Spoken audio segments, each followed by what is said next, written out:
കേരളത്തിൽ ഗുരുതരമായ ഭരണഘടനാ പ്രതിസന്ധിയിലേക്കാണ് കേരള മന്ത്രിസഭയും കേരളവും പൊയ്ക്കൊണ്ടിരിക്കുന്നത്. കേരള ഭരണവും ഇത് പറയാതിരിക്കാൻ കഴിയില്ല. കാരണം ഞാൻ ഇത് സംബന്ധമായി റൂൾസ് ഓഫ് ബിസിനസിൻ്റെ കാര്യം സമൂഹത്തോട് പറഞ്ഞു. അത് സമൂഹം വലിയ ചർച്ചയിലേക്ക് കൊണ്ടുവന്നു. അതുപോലെ തന്നെ എങ്ങനെയാണ് ഒരു പോളിസി ഡിസിഷനിൽ വാസുകി IAS ഒപ്പിടാൻ പറ്റി എന്നല്ല റാണി ജോർജിന് കത്തയക്കാൻ പറ്റി എന്നൊക്കെ ഉള്ള വളരെ വലിയൊരു ചോദ്യം കേരളത്തിലെ ഭരണഘടനാപരമായി നിൽപ്പുണ്ട്. അപ്പോഴും ഭരണഘടനയുടെ 163 ആർട്ടിക്കിൾ 163 166 അനുസരിച്ച് റൂൾസ് ഓഫ് ബിസിനസ്സും കാര്യങ്ങളൊക്കെ പറയുന്നിടത്തു നിന്ന് മാറി വിഷയം മറ്റൊരു മാനത്തിലേക്ക് പോയിരിക്കുകയാണ്. എന്താണ് മറ്റൊരു മാനം എന്ന് ചോദിച്ചാൽ, ഇടതുപക്ഷ ജനാധിപത്യ മുന്നണി എന്നും ഐക്യ ജനാധിപത്യ മുന്നണി എന്നും നാഷണൽ ഡെമോക്രാറ്റിക് NDA എന്നൊക്കെ പറയാം. അത് പുറത്താണ്.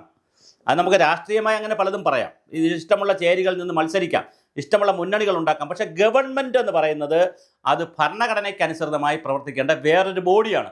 അവിടെ ഇടതുപക്ഷ മുന്നണിയും വലതുപക്ഷ മുന്നണിയും ഐക്യമുന്നണിയും ഒന്നുമില്ല. അതിനെ സംബന്ധിച്ചിടത്തോളം ഗവർണർ, താഴെ മുകളിലാണെങ്കിൽ പ്രസിഡന്റ്, വൈസ് പ്രസിഡന്റ്, പിന്നെ പ്രധാനമന്ത്രി, അങ്ങനത്തെ സംവിധാനം.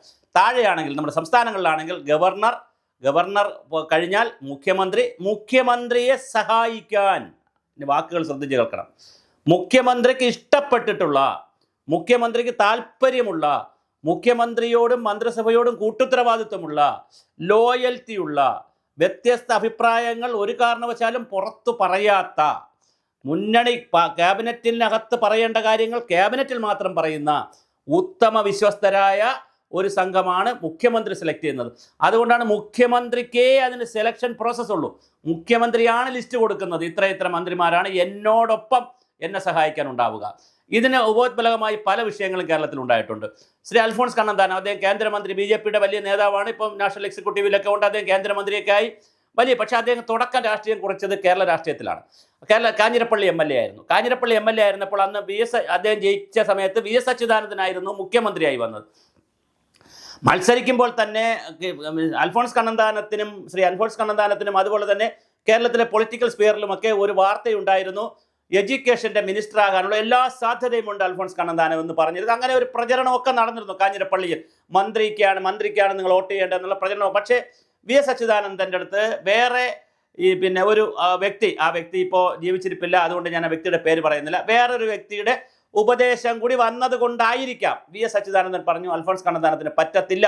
പാർട്ടിയുടെ CPMൻ്റെ സംസ്ഥാന സെക്രട്ടേറിയറ്റും ശ്രീ പിണറായി വിജയൻ അടക്കമുള്ള ആളുകൾ, അന്ന് പിണറായി വിജയനാണ് സംസ്ഥാന സെക്രട്ടറി, അടക്കമുള്ള ആളുകൾ പേര് കൊടുത്തിട്ടും അല്ലെങ്കിൽ പേര് പറഞ്ഞിട്ടും VS പറഞ്ഞു അത് പറ്റത്തില്ല, എൻ്റെ മന്ത്രിസഭയിൽ എനിക്ക് എന്നോട് ലോയൽറ്റിയുള്ള ആളുകളെ വേണം, വിശ്വസ്തരെ വേണം, അല്ലാതെ എന്നോടൊപ്പം ഇരുന്നിട്ട് മറ്റു കാര്യങ്ങൾ എന്തെങ്കിലും പറയുക പോലും, ഒരു വാക്കുകൊണ്ട് പോലും പറയുന്ന ആളിനെ പറ്റില്ല എന്ന് പറഞ്ഞാണ് അൽഫോൺസ് കണ്ണന്താനം സാറിന് കേരളത്തിൽ മന്ത്രിയാകാൻ പറ്റാതെ. അത് പഴയ കഥ, ഞാൻ സാന്ദർഭികമായി പറഞ്ഞു.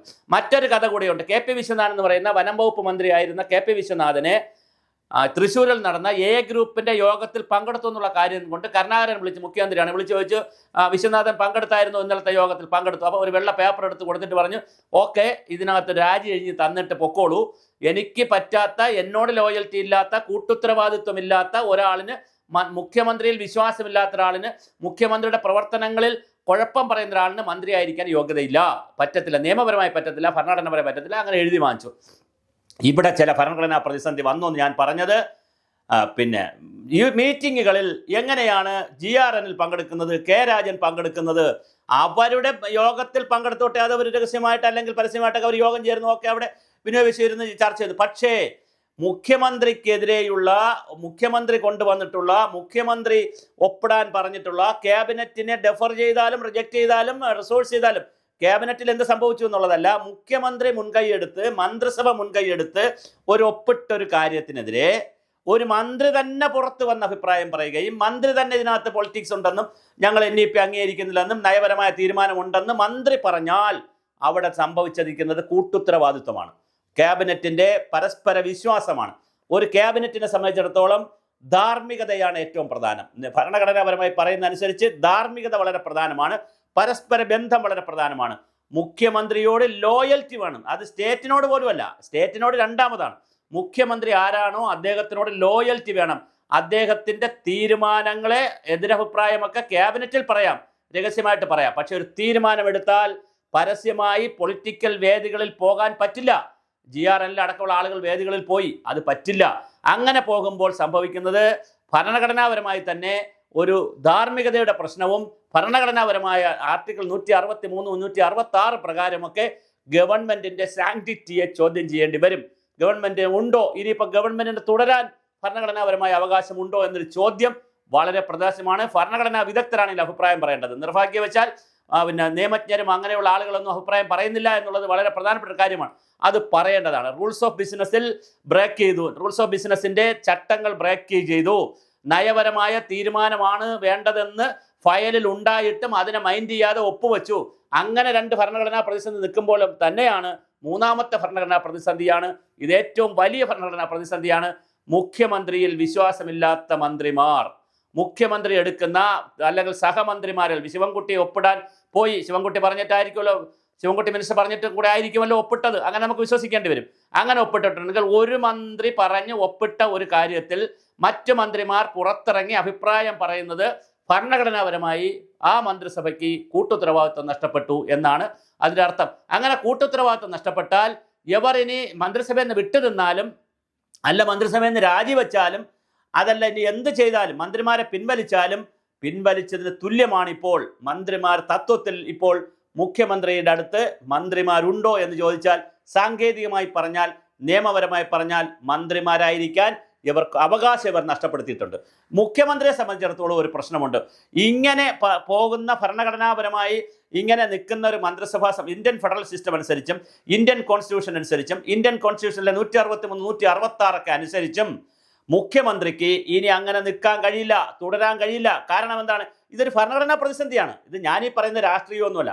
രാഷ്ട്രീയം നമുക്ക് വെളിയിൽ പറയാം, അത് ഇടതുപക്ഷ മുന്നണിയോ വൈക്കം മുന്നണിയോ ജനങ്ങൾക്ക് മാൻഡേറ്റ് ഉള്ള ആരെയോ അവർ കൊണ്ടുവരട്ടെ, ജനങ്ങൾ വോട്ട് ചെയ്യുന്നതനുസരിച്ച് ആളുകൾ വരട്ടെ, അവർ വികസനം പറയട്ടെ, കാര്യങ്ങൾ കൊണ്ടുപോകട്ടെ. പക്ഷേ ഭരണഘടനാ പ്രതിസന്ധി എന്ന് പറയുന്നത് മുഖ്യമന്ത്രിക്ക് തൻ്റെ മന്ത്രിമാർ തൻ്റെ വകുപ്പിൽ താനും തൻ്റെ വേറൊരു മന്ത്രിയും കൂടി, മുഖ്യമന്ത്രിയും അദ്ദേഹത്തിൻ്റെ വകുപ്പിലെ തന്നെ മറ്റൊരു മന്ത്രിയും കൂടി, പാർട്ടിയൊന്നുമില്ല, അത് CPM ഒന്നുമില്ല ഇതിനകത്ത്, വേറൊരു മന്ത്രിയും കൂടി എടുത്ത ഒരു MOUയിൽ ഒപ്പുവെച്ചത് ശരിയായില്ല എന്ന് 4 മന്ത്രിമാർ പുറത്ത് പറയുകയും അതിനെതിരായിട്ടുള്ള മീറ്റിങ്ങുകളിൽ പരസ്യമായി പങ്കെടുക്കുകയും, രഹസ്യമായി പോയാൽ കുഴപ്പമില്ല, പരസ്യമായി പങ്കെടുക്കുകയും ആ മീറ്റിങ്ങുകളിൽ അഭിപ്രായം പറയുകയും അതിൽ ഗവൺമെൻറ് എടുത്തത് തെറ്റാണെന്ന് പറയുകയും ആ ഒരു ഡിസിഷൻ മോശമാണെന്ന് പറയുകയും ചെയ്താൽ അവിടെ ഇല്ലാതാവുന്നത് കളക്റ്റീവ് റെസ്പോൺസിബിലിറ്റി ഓഫ് ക്യാബിനറ്റ് എന്നൊരു വാക്കുമുണ്ട്, ലോയൽറ്റി ടു മുഖ്യമന്ത്രി CM എന്നൊരു വാക്കുണ്ട്.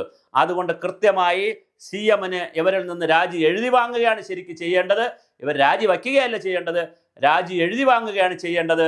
അല്ലെങ്കിൽ മുഖ്യമന്ത്രി സ്ഥാനത്ത് തുടരാൻ അദ്ദേഹം തന്നെ ഒരു സാങ്കല്പികമായി പറഞ്ഞാൽ, അല്ലെങ്കിൽ ഒരു നിയമപരമായി പറഞ്ഞാൽ, അല്ലെങ്കിൽ ധാർമ്മികമായി പറഞ്ഞാൽ, അല്ലെങ്കിൽ ഭരണഘടനാപരമായി പറഞ്ഞാൽ മുഖ്യമന്ത്രിയുടെ സ്ഥാനത്തിനെയും നമുക്ക് ചോദ്യം ചെയ്യേണ്ടി വരും. അതിന് മുഖ്യമന്ത്രിക്ക് ഇരിക്കാനും ധാർമ്മികമായും ഭരണഘടനാപരമായും അവകാശമില്ല എന്നാണ് ഇന്ത്യൻ ഭരണഘടന കോട്ട് ചെയ്ത് പറയുമ്പോൾ നമ്മൾ പറയേണ്ടത്. ഞാൻ പറഞ്ഞു, ഇത് നിയമജ്ഞരാണ് ഇതിനകത്ത് വളരെ കൃത്യമായ അഭിപ്രായം പറയേണ്ടത്. ഇതൊരു ഭരണഘടനാ പ്രതിസന്ധിയാണ് കേരളത്തിൽ വന്നിരിക്കുന്നത്, വലിയ പ്രതിസന്ധിയാണ് വന്നിരിക്കുന്നത്. ഒരു വിധി വൈപരീത്യം എന്ന് പറയുന്നത് ഇന്ത്യയിലെ എല്ലാ സംസ്ഥാനങ്ങളെ അപേക്ഷിച്ച് ഭരണഘടനയ്ക്ക് വേണ്ടി ഭരണഘടനാ സാക്ഷരത ഉൾപ്പെടെ നടപ്പിലാക്കിയ ഒരു സംസ്ഥാനത്ത്, കോൺസ്റ്റിറ്റ്യൂഷണൽ ലിറ്ററസി നടപ്പിലാക്കിയ സംസ്ഥാനത്ത് ഭരണഘടനാ പ്രതിസന്ധി വന്നിരിക്കുന്നു എന്നുള്ളത് ചെറിയ കാര്യമല്ല, വളരെ വലിയ കാര്യമാണ്. കൂട്ടുത്തരവാദിത്വം മന്ത്രിസഭയ്ക്ക് നഷ്ടപ്പെട്ടിരിക്കുന്നു. അതുകൊണ്ട് തന്നെ 4 മന്ത്രിമാരിൽ നിന്നും രാജിവെക്കുകയോ രാജി എഴുതി വാങ്ങുകയോ അവരെ ഒഴിവാക്കുകയോ ചെയ്യേണ്ടതാണ് മുഖ്യമന്ത്രി ചെയ്യേണ്ടത്. അങ്ങനെ ചെയ്തില്ല എങ്കിൽ വീണ്ടും ഇത് ഭരണഘടനാ പ്രതിസന്ധികളിലേക്ക് തന്നെ പോകും. പിന്നൊരു പ്രതിസന്ധി ഉള്ളത് റൂൾസ് ഓഫ് ബിസിനസ്സിനെ ഓവർടേക്ക് ചെയ്തുകൊണ്ട് മന്ത്രിസഭയിൽ വന്ന ഡെഫർ ചെയ്ത ഒരു കാര്യം അത് മന്ത്രിസഭയുടെ അനുവാദമില്ലാതെ കൊടുത്തതിൻ്റെ പ്രശ്നങ്ങൾ വേറെയുണ്ട്. അപ്പോൾ ഇങ്ങനെ 3-4 ഭരണഘടനാപരമായ ധാർമ്മികമായ പ്രശ്നമുണ്ട്. അത് പൊളിറ്റിക്സ് ഒന്നുമല്ല, ഇതിനകത്ത് ഒരു പൊളിറ്റിക്സും ഇല്ല. അതുകൊണ്ട് ഇതെങ്ങനെയാണ് കേരളത്തിലെ ഭാവിയിലെ കുട്ടികൾ കേരളത്തിലെ ഭരണത്തെക്കുറിച്ചും ഭരണഘടനയെക്കുറിച്ചൊക്കെ പഠിക്കുമ്പോൾ ഈ ഒരു കേസ് സ്റ്റഡി വളരെ കൃത്യമായി ഉണ്ട്. അതുകൊണ്ടാണ് നമ്മൾ ഇങ്ങനെ ഒരു വീഡിയോ ചെയ്തിടുന്നത്.